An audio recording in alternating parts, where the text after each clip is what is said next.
Now, NBC4 investigates. Investigators at Ohio's Bureau of Workers' Compensation pressured to meet quotas and force criminal prosecution. And tonight, NBC4 investigates claims from two former insiders, whistleblowers with proof that could call countless criminal convictions into question. NBC4's Dwayne Pullman is here tonight investigating the investigators. Dwayne? Kevin, Colleen, the stakes, of course, are huge here. I've spent the past 6 months getting answers. At the very center of our NBC4 investigation, a disturbing secret at the BWC. State agents pressured by quotas to make cases, even when the people they're investigating may be innocent. At every step, bureaucrats at the BWC have refused to sit down and answer our questions on camera and on the record. Tonight, the documentation that proves those quotas and the claims from former agents that people are being unfairly targeted. 70-year-old Kathy Trump is a mother. Oh, I have 3 children. One's in heaven. Grandmother. To assist you with your workers' comp claim. And business owner. So you're kind of a self-made woman. Yes. And for 2.5 years, state agents with Ohio BWC's Special Investigations Department, or SID, were out to prove this 70-year-old grandmother was also a criminal. You were targeted by Ohio BWC. Yes. At least 5 state investigators surveilled. He just picked up his phone and took a picture of me. And tailed Trump. ODOT trucks, too. I mean, they used ODOT for a while. At work. He just snapped a picture of me. And home. And they were parked on my street. What was your reaction? I was devastated because the one thing is my character. And my character is very important to me. It was clear Trump, whose company CoreCare, which handles injured worker cases, was now a big target of SID investigators. Why? According to BWC's investigative report, Trump was allegedly billing BWC for maximum travel time and mileage and not prorating it. That's it.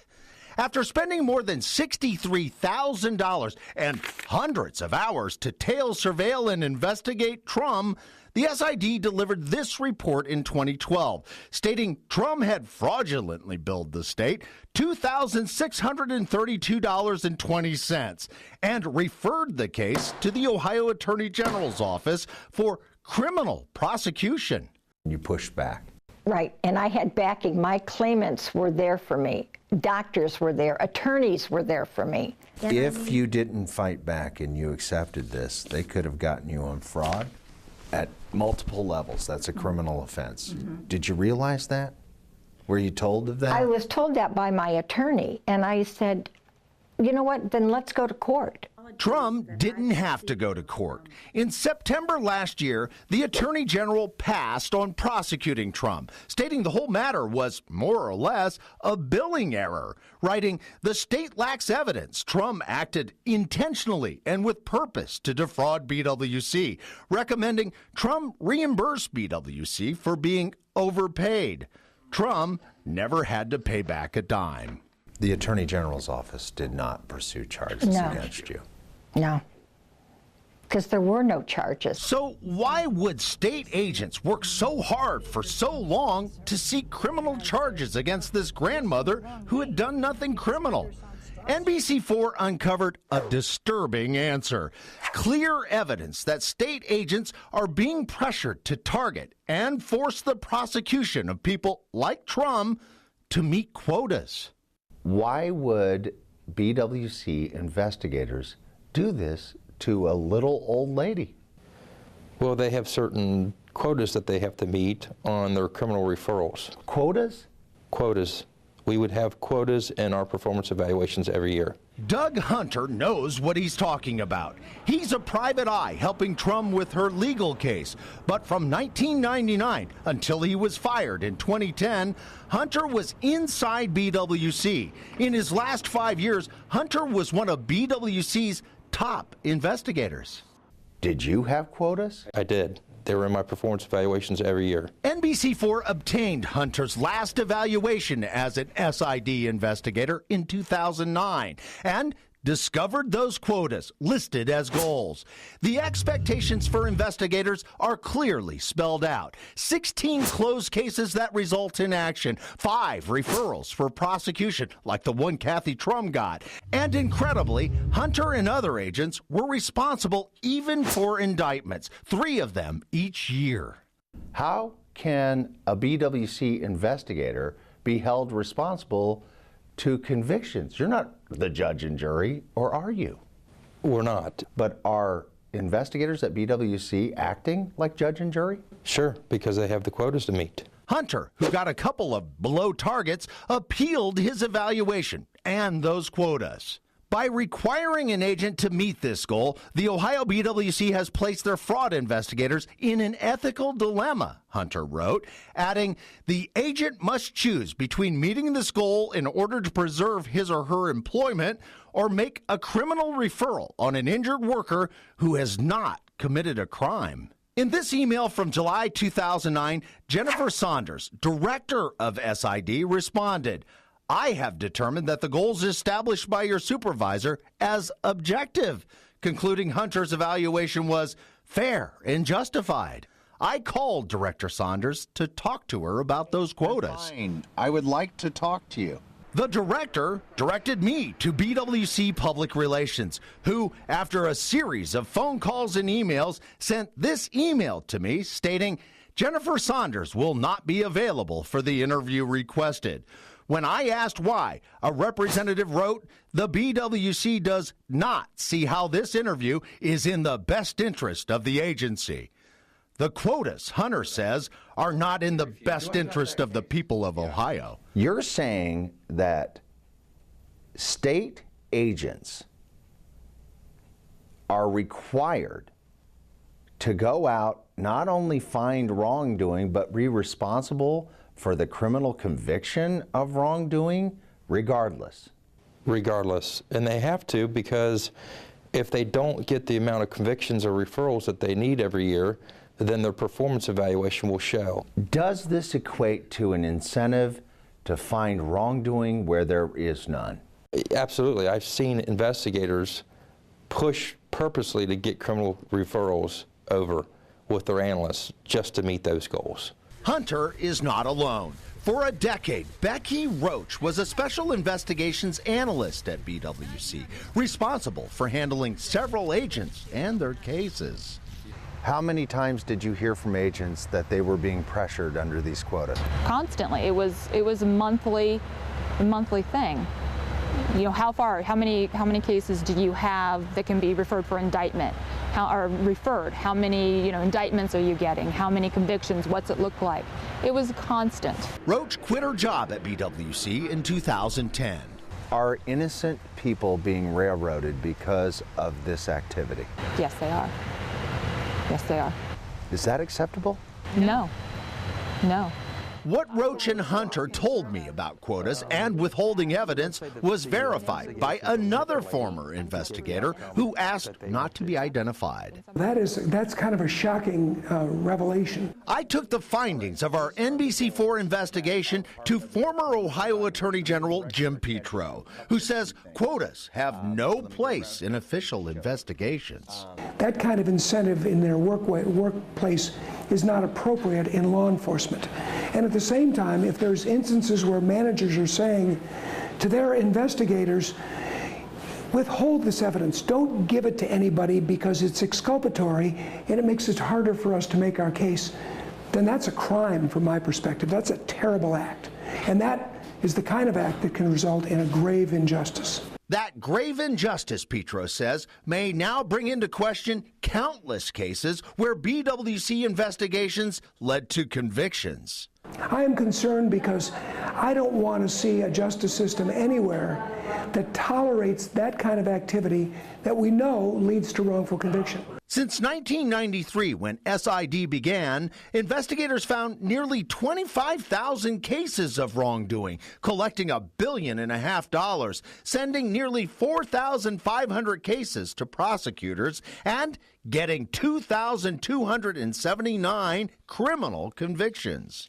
Petro tells me what NBC4 uncovered leaves the state little choice. Ohio, Petro says, now needs to launch an official investigation of BWC's investigators. Absolutely. If that's happening, if those things are really happening in an agency of the state, then that needs to be investigated. Criminally? I mean, I think it is a criminal investigation, yes. After challenging quotas and other issues within BWC's Special Investigations Department, Doug Hunter was officially removed as an SID Special Investigator on July 20th, 2010 for, quote, insubordination and neglect of duty. So you blew the whistle on the problems. Yes. And you got fired. Right. That's pretty much how it goes there. Hunter filed 2 lawsuits, this one for wrongful termination, another claiming BWC destroyed public documents. And the quotas he fought continue. NBC4 uncovered several internal investigator evaluations conducted just last year. While agents are no longer responsible for the number of indictments, the quotas remain in every other category, including criminal referrals. Are they stacking the deck? Yes, they are stacking the deck. They're stacking the deck for the grand jury and the prosecutor. They need to be stopped. Kathy Trump, that grandmother who avoided criminal prosecution, says she and her business may never recover from the fallout of being in the focus of BWC's investigators. They need to be held accountable. And I keep asking, who's responsible for them? It's a good question. After several weeks of repeated requests for interviews and information, at just before 3 this afternoon, NBC4 received a brief statement from BWC. In an email, a BWC spokesperson wrote, "There are no quotas for BWC investigators, and it is impossible for BWC to force prosecutions." The email continues, "Under no circumstances would it be acceptable for any BWC staff to place these performance goals above good investigatory techniques."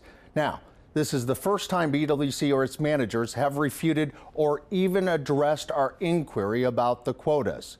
Doug Hunter, by the way, is now, as we said, a licensed private investigator who continues to file complaints about BWC's investigations. Before Becky Roach quit, she became the subject of an Inspector General's investigation, which found she and Hunter had misplaced evidence. The evidence in question, 3 business cards. Final note, this past Monday, Hunter's former supervisor got a restraining order issued against Hunter. I was there at that court hearing to cover it. And after it was over, I asked that supervisor repeatedly about those quotas. He refused to answer. NBC4 is continuing to ask questions. We're getting answers on quotas and many, many other issues as we continue to investigate the investigators. I'm Dwayne Pullman, NBC4. All right, thank you very much for that report, Dwayne. Now, NBC4 investigates. Agents inside the Ohio Bureau of Workers' Compensation pressured to meet quotas and then force criminal prosecutions. It has been 1 week since our first NBC4 whistleblower investigation uncovered the quotas. And we have still not received an on-camera response from BWC leadership. Tonight, lead investigator Dwayne Pullman continues to investigate the investigators, zeroing in on a BWC supervisor. Dwayne? Cabot, Colleen, those whistleblowers in my first report, a former investigator and analyst at BWC Special Investigations Department, both say a supervisor in Lima not only pushed for quotas, but pushed investigators over the line. They claim that supervisor instructed agents to withhold evidence to refer criminal cases for prosecution. Tonight, NBC4 continues to investigate the investigators, that supervisor, and a system that whistleblowers say is stacking the deck against Ohioans. In the small western Ohio city of Sidney, please be seated. At the historic Shelby County Courthouse, Sean Fox, petitioner versus Douglas Hunter. NBC NBC4 cameras captured a remarkable sight as this man, Sean Fox, special agent in charge of BWC's Special Investigations Department, Region 3, met face-to-face with Doug Hunter, his former top investigator and the whistleblower who tipped NBC4 to quote us. For weeks, Fox had avoided us. I called. Please give me a call. Traveled to his office in Lima more than once. Personally handed Fox's boss my business card. I need to speak to Sean Fox. And even sent this certified letter. Fox simply would not respond. Fox is important to our NBC4 investigation because, as a supervisor, his signature is all over the documents that Hunter says show BWC special investigators were pressured to meet quotas. I was personally told by the special agent in charge. Who was that? Was Sean Fox. And he told you to do what? He told me to refer the case over for criminal prosecution, and I refused. NBC4 uncovered those quotas in BWC's SID performance evaluations, proving investigators are required to meet minimum numbers for everything from surveillances to criminal referrals, and up until Doug Hunter was fired in 2010, even for the number of criminal indictments. Hunter told us that Fox instructed him and other agents to withhold evidence to meet those quotas. I've been told to withhold evidence from cases. Wait a second, they're asking you to withhold evidence? Yes, they did. He did want exculpatory evidence in the case. Whistleblower Becky Roach is a former BWC analyst who oversaw several agents. She confirmed agents told her Fox was pressuring investigators to withhold evidence. From how many agents? At least two. At least two. That he, Sean Fox, instructed them to withhold evidence. Yes. But the hearing in Shelby County Domestic Relations Court had nothing to do with quotas or withholding evidence. The matter before the court this morning is a petition for a stalking civil protection order. Doug Hunter and Sean Fox were here because Fox filed this protection order on October 10th against Doug Hunter, stating at 7 a.m. Hunter was driving up and down the road Fox lives on, adding, "I am in fear for my family's safety." Fox repeated that on the stand. I am fearful for that because there should be no reason you're outside of my home, ever. Fox's claim is ironic. After all, he supervises nearly 24 state investigators who routinely conduct intensive surveillances on Ohioans, where they work and where they live, from Toledo to Cincinnati. It was horrible. Over a period of 2.5 years, BWC Special Investigations Department spent more than $63,000 assigning at least 5 special investigators who tailed, surveilled, and ultimately failed to make a criminal case against 70-year-old private business owner Kathy Trum. A wonderful state. Yeah. Back in court, Hunter admitted he was watching Fox that morning voluntarily to help NBC4 investigate. Since the date of the incident, have you learned in any capacity at all that I was out there on a voluntary basis as a spotter for NBC4 News that was doing a story on you for, as a supervisor for the fraud division, mandating quotas for your employees? I have no information that you were a spotter for anybody. Hunter knew Fox had been avoiding us. So on the morning of October 10th, as we waited in the parking lot outside Fox's Lima office, Hunter, who's now a licensed private investigator, went on his own to Fox's neighborhood to spot Fox leaving his house. But it was Hunter who was spotted by Fox, who's a part-time deputy. This is the recording of Fox's call to the sheriff's office business line. Hey, this is Sean Fox, I'm Reserve Deputy 78, and I'm leaving for work. I've got a car that's been kind of down our road. Unaware of what was happening, we continued waiting in that parking lot in Lima. Fox never showed up. Object. It's hearsay. Back at the Shelby County courtroom, Hunter represented himself, while Fox had a high-level attorney from Ohio's Attorney General's office. The AG's office tells NBC4 it was representing Fox in his official capacity as a state manager. Still, Hunter did get Fox to admit more than once he misstated the facts on his affidavit requesting the protection order. Your sworn statement, is it untrue? Well, I can tell you this, that it affects me directly because I was your directing supervisor and you accused me of... Your Honor, he's not answering my questions. I asked you specifically on your affidavit. Yeah, you're right. You're right. Under Ohio law, Fox only had to prove mental anguish and that Hunter was the man in the car to get that restraining order, and both points had clearly been made. So Hunter began to question Fox under oath about those quotas. You're not aware of someone telling you that? You're not aware that you have quotas? Objection. It goes to his credibility. Sustained. The AG's attorney stopped Fox from answering that one, but questions about withholding evidence did make it through. And you were interviewed about exculpatory evidence? Yeah. Fox was interviewed by the Ohio Inspector General on April 10th, 2010. In the transcript of his sworn statement, Fox admits he did instruct Hunter to remove an interview with a doctor from an official investigative report. Fox told the Inspector General, "I felt the interview with the physician was not relevant to the investigation, so he, Hunter, was asked to leave it out of the report." On the stand in Sydney, Fox insisted that case was not a criminal investigation. It was an administrative case. Was it a criminal case? You testified it wasn't a criminal case. It wasn't a criminal case. But in the original memo about that case, the Inspector General clearly calls it a criminal investigation. It turned into a non-criminal case after the doctor's statements were placed back in the report by a BWC attorney after Hunter complained. Withholding exculpatory evidence, as you well know, is a crime. Right. You're accusing this agency at the very heart of what it's doing from an investigative standpoint of committing criminal acts.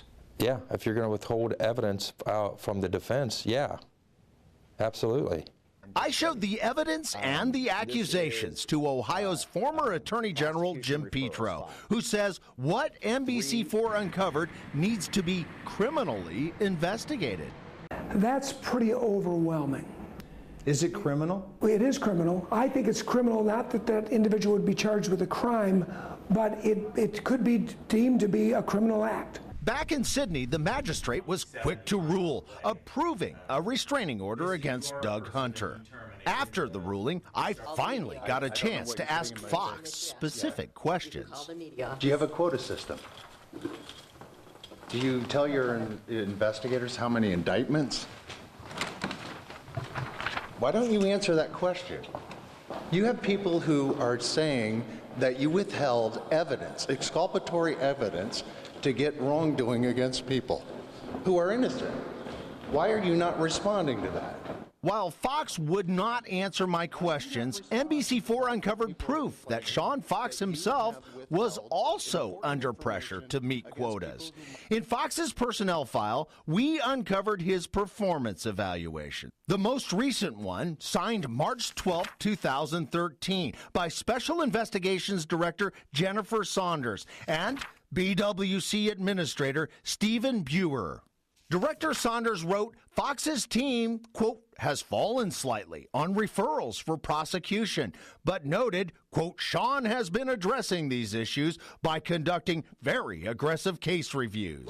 Under the goals section, increase prosecutions is noted. Under comments, it states Fox's region is, quote, on target by referring 32 cases for prosecution. Since 1993, when BWC's Special Investigations Department first began, nearly 4,500 cases have been referred to prosecutors, resulting in the convictions of 2,279 people.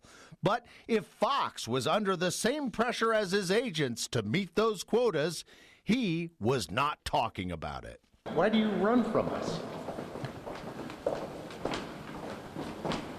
Sean, why are you running? Now, we've also been trying for weeks to talk to Sean Fox's boss, Jennifer Saunders, the director of BWC Special Investigations. I did talk to her on the phone briefly. She directed me to BWC's Public Relations, which is still refusing to have anyone sit down on camera from BWC to answer our questions.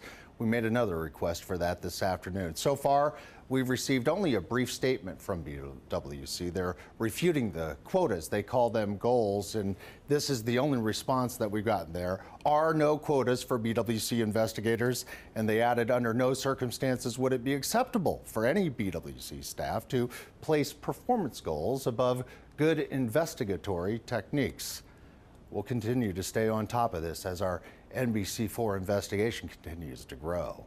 I'm Dwayne Pullman, NBC4. Fallout continues tonight from an NBC4 investigation of quotas for BWC special investigators as the Bureau continues to ignore mounting questions about a practice that some say might be criminal. NBC4 lead investigator Dwayne Pullman broke this story 3 weeks ago, that state agents are being pressured by quotas to make cases that lead to indictments, even when the people they're investigating might be innocent. Dwayne's getting answers tonight. He has the latest reaction to our investigation. Colleen, you can now add an Ohio Supreme Court justice to the growing chorus of highly respected legal experts who are now calling for an investigation of BWC Special Investigations Department following our NBC4 investigation. In our original investigation, former Ohio Attorney General Jim Petro told us what we uncovered warranted a criminal investigation. Now, current Ohio Supreme Court Justice Paul Pfeiffer tells NBC4 someone clearly needs to be investigating what we found. I assume, I've seen some of your reporting, I assume somebody's, that task is already underway. I'd be real surprised if there weren't some people in real tenuous positions at this point in terms of their future employment. But those quotas, from the number of surveillances to the number of indictments that NBC4 proved, are not yet officially being investigated by anyone. No one from the Ohio Inspector General's office will confirm whether they're looking into the quotas, and claims that investigators were being pressured to make cases. Today, at the BWC board meeting, BWC Administrator Stephen Buehrer and board members could not move fast enough to get away from me and my questions. Is the board going to take on the issues that we raised about the quota system? Are you guys going to look at that? Are we going to look at what now? The quota system by the Special Investigations Department. Are you concerned about that at all? The board discussed those things, but the administrator gives direction to that. And okay, where are we with that? He would be the one to respond to those questions. Well, he went around the back, so what do you know? That's where I'm going. Yeah. Around the back. Yeah. Are you concerned about it? Mr. Stokes, are you concerned about it? Are you concerned about the issues that are raised about the I'm sorry, I'm late for a thing we're doing right now. Quick question. Can't right at the moment. Nothing, no concern at all? All right, Director. So it's very clear, no one at the BWC wants to answer any questions about these quotas, but there are many important people who are paying attention to what we uncovered, and some of them are actually talking to us. We'll continue digging in and asking questions. It is interesting that Judge Pfeiffer there said that he'd be surprised if there isn't some investigation. Could there be a federal investigation? Well, that's a good question. In these kinds of matters, the Justice Department often defers to the state first. In this case, the Inspector General will be that one, but at the center of what we uncovered are allegations that people were denied basic constitutional rights, that is, due process. That alone could allow federal agencies to intervene here, plus there could be lawsuits filed in federal court on that basis. We're paying attention to all of it. It's not moving very quickly, at least publicly, but we are hearing some that people want it investigated. All right, thank you so much, Dwayne.